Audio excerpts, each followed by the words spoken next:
दगडाला शेंदूरपासून जर त्याचा देव होऊ शकतो हां, तर काही नसताना सुद्धा देव असू शकतो असे.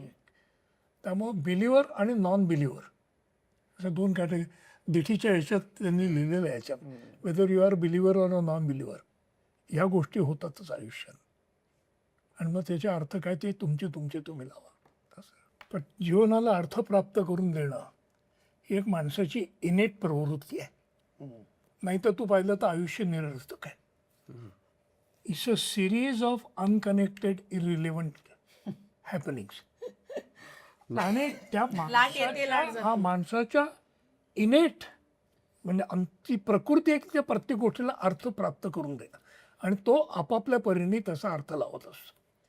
म्हणजे जेव्हा मला कोणी असा प्रश्न विचारतो तुमचा देवावर विश्वास आहे का, तेव्हा मी त्याला विचारतो देव म्हणजे काय ते तुम्ही सांगा, म्हणजे मग विश्वास आहे की नाही सांगतो.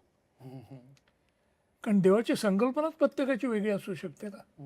म्हणजे नैसर्गिक शक्ती असू शकते किंवा म्हणजे ती